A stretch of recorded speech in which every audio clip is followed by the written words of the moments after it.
ಈ ಗ್ರಾವೆಲನ್ನ ಹಾಕೋದ್ರ ಮುಖಾಂತರ ಕೋಟಿಗಟ್ಟಲೆ ಹಣವನ್ನ ದೋಚ್ಕೊಳ್ಳಿಕ್ಕೆ ನೋಡ್ತಾ ಇದ್ದಾರೆ.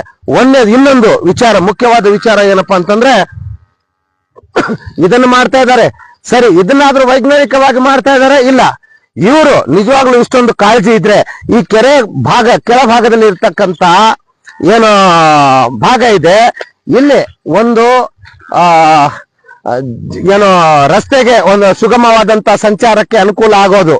ಈ ಕೆಳಭಾಗದಲ್ಲಿ ಏನು ನೀವು ಗಮನಿಸ್ತಾ ಇದ್ದೀರಲ್ಲ, ಇಲ್ಲಿ ಒಂದು ಕಾಂಕ್ರೀಟ್ ವಾಲ್ ಅನ್ನ ಎತ್ತಿಬಿಟ್ಟು ಆ ಕಾಂಕ್ರೀಟ್ ವಾಲ್ ಅಲ್ಲಿ ಈ ಏನು ಗ್ರಾವೆಲ್ ಹಾಕ್ತಾ ಇದ್ರಲ್ಲ ಅದನ್ನ ಬ್ಯಾಕ್ ಫಿಲ್ ಮಾಡಿಬಿಟ್ಟು ಅಗಲ ಮಾಡಿದ್ರೆ ಡಬಲ್ ರೋಡ್ ಆಗೋದು, ಇಲ್ಲಿ ರಸ್ತೆ ಸಂಚಾರ ಕೂಡ ಸರಿಯಾಗೋದು. ಆದ್ರೆ ಇಲ್ಲ, ಏನು ಆಲ್ರೆಡಿ ಇರ್ತಕ್ಕಂತ ಮಣ್ಣು ಮೇಲೇನೆ ಒಂದೆರಡು ಟ್ರಿಪ್ ಮತ್ತೆ ಗ್ರಾವೆಲ್ ಹಾಕಿ ಇದೆಲ್ಲ ಇವರೇ ಒಂದು ಕೆರೆನ ನಿರ್ಮಾಣ ಮಾಡಿಬಿಟ್ಟಿದ್ದಾರೆ ಅನ್ನೋ ರೀತಿಯಲ್ಲಿ ತೋರಿಸ್ಬಿಟ್ಟು ಇವತ್ತು ಈಗ ನಾವು ಸುಮಾರು ಒಂದು ವಾರದಿಂದ ಅಬ್ಸರ್ವ್ ಮಾಡ್ತಾ ಇದೀವಿ, ಯಾರೊಬ್ಬ ಅಧಿಕಾರಿನೂ ಇಲ್ಲಿ ಇರಲ್ಲ.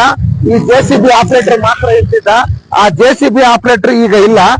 ಈಗ ಒಂದು ಟೇಪ್ ತಗೊಂಡು ಮೆಜರ್ಮೆಂಟ್ ಮಾಡ್ತಾ ಇದ್ರು, ಸೂಪರ್ವೈಸರ್ ಅಂತೆ, ಗುತ್ತಿಗೆದಾರ ಯಾರಂತ ಗೊತ್ತಿಲ್ಲ. ಯಾರಪ್ಪ ನೀವು ಅಂತ ಕೇಳಿದ್ರೆ ನಾವು ಸೂಪರ್ವೈಸರ್, ಏನಪ್ಪ ಅಂತ ಮೆಜರ್ಮೆಂಟ್ ನೋಡ್ತಾ ಇದೀವಿ ಅಂತ ಹೇಳಿ. ಸೊ ಇದು ನಿಜವಾಗ್ಲೂ ಹೇಳ್ತಾ ಇದ್ದೀನಿ, ಈ ಹಿರೇಹಡಗಲಿ ಹೃದಯ ಭಾಗದಲ್ಲಿ ಕಾಮಗಾರಿ ನಡೀತಾ ಇದೆ. ಇಲ್ಲಿಯ ಜನಪ್ರತಿನಿಧಿಗಳು, ಇಲ್ಲಿಯ ಗ್ರಾಮ ಪಂಚಾಯತಿ ಸದಸ್ಯರು, ಅಧ್ಯಕ್ಷರು ಇವ್ರ ಗಮನಕ್ಕೆ ಇದೆಯೋ ಅಥವಾ ಇಲ್ವೋ, ಅಥವಾ ಗೊತ್ತಿದ್ದು ಸುಮ್ಮನೆ ಇದಿರೋ ನನಗೆ ಅರ್ಥ ಆಗ್ತಾ ಇಲ್ಲ. ಕಾರಣ ಇಲ್ಲಿ ಒಂದು ಯಾರಾದ್ರೂ ಒಬ್ಬ ನಿಮ್ಮ ಜಾಗದಲ್ಲಿ ಅಂದ್ರೆ ಗ್ರಾಮ ಪಂಚಾಯತಿ ವ್ಯಾಪ್ತಿಯಲ್ಲಿ ಒಂದಿಷ್ಟು ಸರ್ಕಾರಿ ಜಾಗದಲ್ಲಿ ಯಾರಾದ್ರೂ ಒಬ್ಬ ಮನೆ ಕಟ್ಟಿದಾರಂತಂದ್ರೆ ಗ್ರಾಮನೇ ಎದ್ದು ನಿಂತ್ಕೊಳ್ತೀರಾ. ಇಲ್ಲಿ 11 ಕೋಟಿ ಖರ್ಚನ್ನ ಮಾಡಿ ಅವೈಜ್ಞಾನಿಕವಾದಂತ ಒಂದು ಕಾಮಗಾರಿ, ಅದರಿಂದ ರೈತರಿಗೆ ಒಂದು 50 ಪೈಸೆದು ಕೂಡ ನಯಾ ಪೈಸೆದು ಕೂಡ ಲಾಭ ಇಲ್ಲ. ಇಂಥ ಯೋಜನೆಗಳನ್ನ ಜನಪ್ರತಿನಿಧಿಗಳು ಮತ್ತೆ ಅಧಿಕಾರಿಗಳನ್ನ ಜೇಬ್ ತುಂಬಿಕೊಳ್ಳಿಕ್ಕೆ ತಂದಿರ್ತಕ್ಕಂಥ ಯೋಜನೆಗಳನ್ನ ವಿರೋಧ ಮಾಡ್ಲಿಕ್ಕೆ ಯಾಕಾಗ್ತಿಲ್ಲ? ಇವತ್ತು ನಾವು ಕೆಲವೊಂದು ಹಿರೇಡಗಲಿ ಗ್ರಾಮದಲ್ಲಿ ಒಂದಿಷ್ಟು ಯೋಜನೆಗಳ ಬಗ್ಗೆ ಧ್ವನಿ ಎತ್ತಿದಾಗ ನೀನ್ ಯಾರಲ್ಲೇ ನಮ್ಮೂರಿಗೆ ಕೇಳಕ್ಕಂತ ಹೇಳ್ದವ್ರು ಇವತ್ತು ಏನೋ ಸಾಲಾಗಿ ಕಾಮಗಾರಿಗಳೆಲ್ಲ ಅರ್ಧಕ್ಕರ್ಧ ನಿಂತಿದಾವೆ. ಏನೋ ಒಂದು ಯಾವ್ದದು ಟೀಚರ್ಸ್ ಕ್ವಾರ್ಟರ್ಸ್ ಅಂತ ಹೇಳ್ಬಿಟ್ಟು ಅದು ಒಂದು ಅರ್ಧಕ್ಕೆ ನಿಂತಿದೆ, ಲೈಬ್ರರಿ ಅದು ಒಂದು ಅರ್ಧಕ್ಕೆ ನಿಂತಿದೆ, ಆಸ್ಪತ್ರೆಯಲ್ಲಿ ದೊಡ್ಡ ಕಟ್ಟಡ ಅದು ಕೂಡ ಅರ್ಧಕ್ಕೆ ನಿಂತಿದೆ.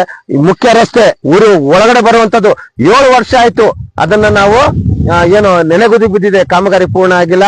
ಮತ್ತೆ ಒಂದಿಷ್ಟು ಏನೋ ತುಂಬಾ ಹದಗೆಟ್ಟಿರ್ತಕ್ಕಂಥ ಪರಿಸ್ಥಿತಿಯಲ್ಲಿ KRS ಪಕ್ಷ ಸ್ಟ್ರೈಕ್ ಮಾಡಿ ಅವತ್ತು ಧರಣಿ ಕೂತ್ಕೊಳ್ತೀವಿ ಅಂದಾಗ ಬಂದು ಪ್ಯಾಚ್ ವರ್ಕ್ ಮಾಡಿದ್ರು. ಯಾಕೆ ದನಿ ಎತ್ತಲಿಕ್ಕೆ ಆಗ್ತಾ ಇಲ್ವಾ? ಆಮೇಲೆ ಅಲ್ಲಿ ಯಾವ್ದೋ ಆಂಜನೇಯ ದೇವಸ್ಥಾನ ಪಕ್ಕದಲ್ಲಿ ಒಂದಿಷ್ಟು ಏನು ಗುಡಿಸಲುಗಳನ್ನು ಹಾಕಿದ್ರು, ಅತಿಕ್ರಮಣ ಮಾಡಿದಾರೆ ಅಂತ ಹೇಳ್ಬಿಟ್ಟು ಅದನ್ನ ಏನು ತೆರವುಗೊಳಿಸಿದ್ರಿ. ಓಕೆ, ತಪ್ಪೇನಿಲ್ಲ, ಸರ್ಕಾರಿ ಜಾಗ ಅಂತ ಎಲ್ಲರಿಗೂ ಗೊತ್ತಾಗಿದೆ. ಆದ್ರೆ ಆ ಜಾಗದಲ್ಲಿ ಈಗ ಪಿಂಚಿಂಗ್ ಹಾಕ್ತಾರಂತೆ. ಏನಿದು ಪಿಂಚಿಂಗ್ ಹಾಕೋದ್ರಿಂದ ಯಾರಿಗ ಲಾಭ? ಸಾರ್ವಜನಿಕರು ಕೆರೆಗೆ ಬರೋತ್ತಪ್ಪ, ಕೆರೆಗೆ ಬರ್ಲಲ್ಲ ಏನಾಗತ್ತೆ? ದನಕರುಗಳು ಬರ್ತವೆ ಕೆರೆಗಳಿಗೆ, ಸಾರ್ವಜನಿಕರು ಬರ್ತಾರೆ. ಅಲ್ಲಿ ಒಂದಿಷ್ಟು ಏನು ಅಕ್ಕಪಕ್ಕದ ಹೊಲದವರು ಆಗಾಗ ನೀರ್ ತಗೊಳ್ಳಿಕ್ಕಂತ ಬರ್ತಿರ್ತಾರೆ. ಸಮಸ್ಯೆ ಏನು? ಯಾರು ಅತಿಕ್ರಮಣ ಮಾಡ್ಬಿಡ್ತಾರೆ. ಟೋಟಲಿ ಇವ್ರೇನಪ್ಪಾ ಅಲ್ಲೆಲ್ಲ ಗೂಟ ಹಾಕಿ ಒಂದು ಮೆಸ್ ಹಾಕಿ ದುಡ್ಡು ಹೊಡ್ಕೊಳ್ಬೇಕು.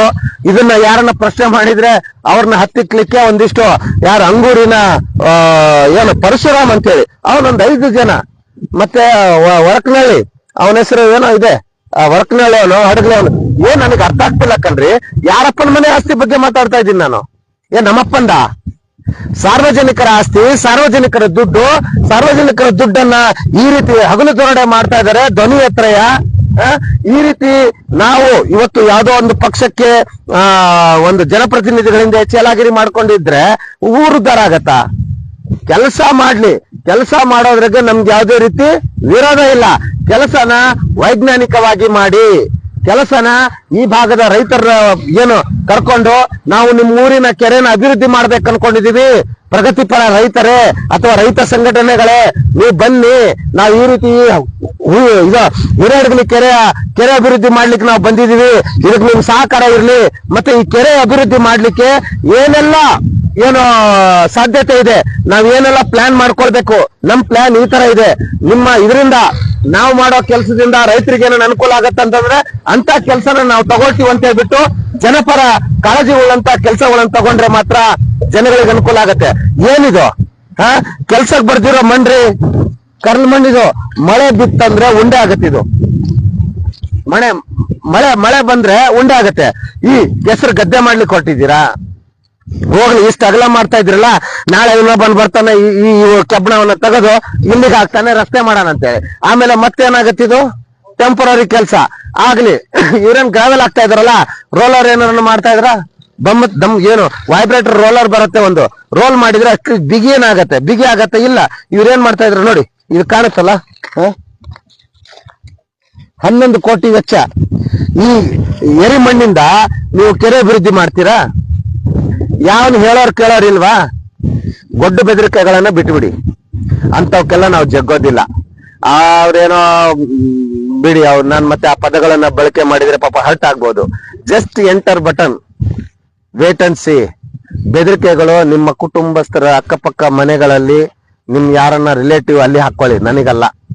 ಆ ಬೆದರಿಕೆಗಳಿಗೆ ಹಾಕಿದ್ರೆ ಅದ್ರ ಪರಿಣಾಮ ಏನ್ ಬೀಳುತ್ತೆ ಅನ್ನೋ ಪರಿಜ್ಞಾನ ಕೂಡ ನಿಮಗಿಲ್ಲ. ಬೆದರಿಕೆಗಳನ್ನ ಬಿಡಿ, ವೈಜ್ಞಾನಿಕವಾದಂತ ಕಾಮಗಾರಿಗಳನ್ನ ಮಾಡಿ, ಜನಪರ ಕಾಳಜಿ ಇಟ್ಕೊಂಡು ಯೋಜನೆಗಳನ್ನ ರೂಪಿಸ್ಕೊಳ್ಳಿ. ಎಲ್ಲೋ AC ರೂಮಲ್ಲಿ ಕೂತ್ಕೊಂಡು ಯಾವನೋ ಒಬ್ಬ ನಾಲಾಯಕು ಯೋಜನೆ ರೂಪಿಸ್ಕೊಡ್ತಾನೆ, ಅಸ್ತು ಅಂತ ಹೇಳ್ಬಿಟ್ಟು ಸೈನ್ ಮಾಡ್ಬಿಡ್ತಾನೆ. ಇದರಿಂದ ಯಾರಿಗ ಲಾಭ ಆಗ್ತಾ ಇದೆ? 11 ಕೋಟಿ ವೆಚ್ಚದಲ್ಲಿ ಏನು ಕಾಮಗಾರಿಗಳು ಮಾಡ್ತಾ ಇದ್ರಲ್ಲ, ಯಾಕೆ ನಮ್ಮ ಫಲಕ ಯಾಕೆ ಹಾಕಿಲ್ಲ? ಯಾವ ಪ್ಯಾಕೇಜ್ ಅಂತ ಯಾಕೆ ಹಾಕಿಲ್ಲ?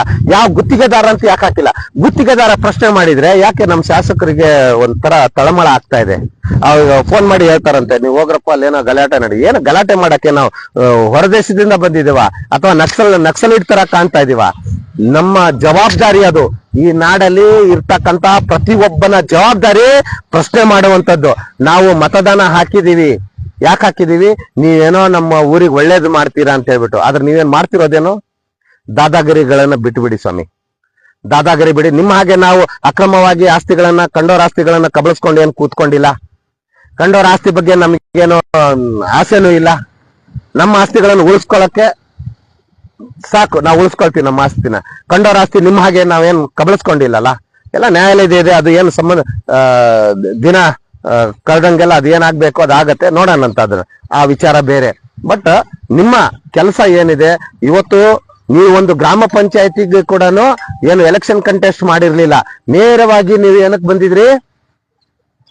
MLA ಎಲೆಕ್ಷನ್ ಬಂದಿದ್ರಿ. ಆದ್ರೆ ಇವತ್ತು ನೀವು ಒಂದು ನಯೇ ಪೈಸೆದು ಈ ತಾಲೂಕಿನ ಜನಕ್ಕೆ ಕೊಡುಗೆ ಇಲ್ಲ ಅಂದ್ರೂ, ಅಭಿವೃದ್ಧಿ ಹರಿಕಾರರು, ಹೂವಿನಡಗಲಿಯ ಭರವಸೆ ಬೆಳಕು, ಯುವಕರ ಕಣ್ಮಣಿ ಎಲ್ಲ ಬಿರುದು ಅಡ್ವಾನ್ಸ್ ಆಗಿ ಕೊಟ್ಬಿಟ್ರು. ಯಾಕೆ? ಒಂದು ನಂಬಿಕೆ, ಒಂದು ವಿಶ್ವಾಸ ನಿಮ್ ಮೇಲೆ, ಸ್ಥಳೀಯರು ಏನಾದ್ರು ಮಾಡ್ತಾರಂತೇಳಿ. ನೀವು ಏನೋ ಈ ತಾಲೂಕಿಗೆ ಏನೋ MLA ಆದಾಗ ನಿಮ್ಮ ಪ್ರಣಾಳಿಕೆಯಲ್ಲಿ ಏನಿದೆಯಲ್ಲ, ಪ್ರಣಾಳಿಕೆ ನೋಡಿದೀರಾ? ಆ ಪ್ರಣಾಳಿಕೆಯನ್ನು ಒಂದ್ಸಲ ಓದಿ ಬಿಡು ಇದ್ದಾಗ ಅದರಲ್ಲಿ ಏನೆಲ್ಲ ಹೇಳಿದ್ರೆ ಅದರಲ್ಲಿ ಒಂದಾದ್ರೂ ಈಡೇರಿಸಿದೀರಾ ಅನ್ನೋದನ್ನ ನೀವು ಗಮನದಲ್ಲಿ ಇಟ್ಕೋಬೇಕು. ಏನಂದ್ರೆ ನಮ್ ಸರ್ಕಾರ ಮೇಲೆ ನಮ್ದಿಲ್ಲ, ಆದ್ರೆ ಇಲ್ಲಿ